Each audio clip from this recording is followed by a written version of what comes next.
خلیفہ ہارون رشید تاریخ اسلام کا ایک عظیم بادشاہ گزرا ہے۔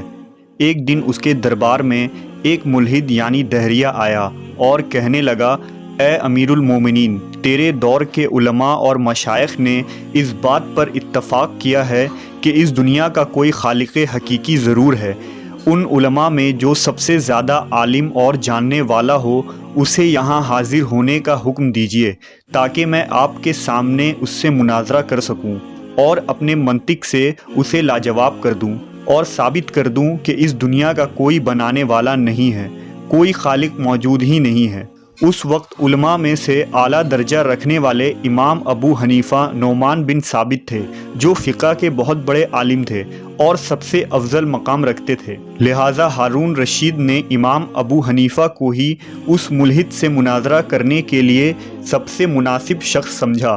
ہارون رشید نے اپنے سپاہیوں کے ذریعہ امام صاحب تک ایک خط بھجوایا جس میں اس نے تحریر کیا کہ اے مسلمانوں کے امام، آپ کو اطلاع ہے کہ ہمارے یہاں ایک شخص آیا ہے اور وہ دعویٰ کرتا ہے کہ اس کائنات کو بنانے والا کوئی نہیں ہے اور اس نے مسلمانوں کو چیلنج کیا ہے۔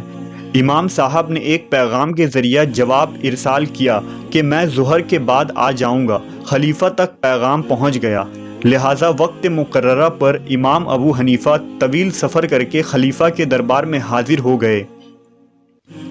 ہارون الرشید چونکہ علماء اور بزرگوں کی بہت عزت کیا کرتا تھا، اس نے امام ابو حنیفہ کا پرجوش استقبال کیا اور اپنے ساتھ بلند مقام پر بٹھایا، اور سارے درباری یہ دلچسپ مناظرہ دیکھنے کے لیے جمع ہو گئے۔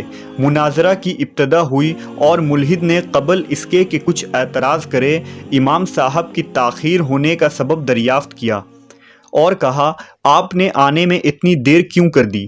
امام صاحب نے جواب دیا، میرے ساتھ ایک عجیب واقعہ پیش آیا، اس لیے اتنی دیر ہو گئی۔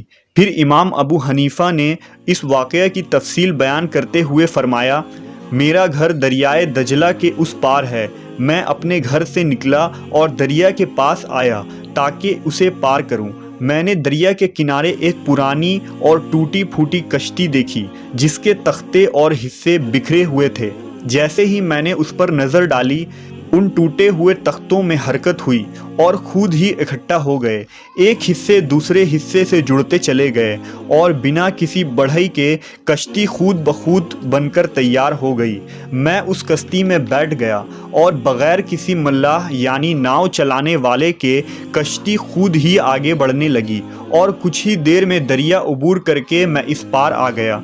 یہ سن کر ملحد نے کہا، اے رؤسائے دربار، جو کچھ بھی تمہارے اس عالم نے کہا ہے اسے تم نے بغور سنا۔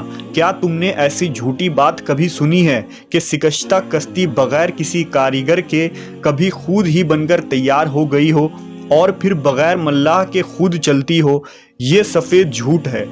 امام صاحب نے فرمایا، اے کافر مطلق، اگر کسی بڑھئی یا کاریگر کے بغیر کشتی خود نہیں بن سکتی تو یہ کیسے ممکن ہے کہ یہ عظیم کائنات خود بخود وجود میں آ جائے؟ اور جس طرح بغیر ملاح کے کشتی نہیں چل سکتی تو یہ کیسے مان لیا جائے کہ اس کائنات کا نظام بغیر کسی چلانے والے کے خود بخود چل رہا ہے؟ امام ابو حنیفہ کی اس منطقی اور علمی بصیرت سے لوگ بہت زیادہ متاثر ہوئے اور لوگوں کا ایمان اور بھی پختہ ہو گیا۔ دوسری طرف وہ ملحد بے دین بھی راہ راست پر آ گیا اور اس کائنات کے خالق حقیقی کے وجود کا دل سے قائل ہو گیا۔ ویڈیو پسند آئے تو چینل کو سبسکرائب کر لیں تاکہ اس طرح کے آگے آنے والے ویڈیوز آپ تک پہنچ سکے۔ جزاک اللہ۔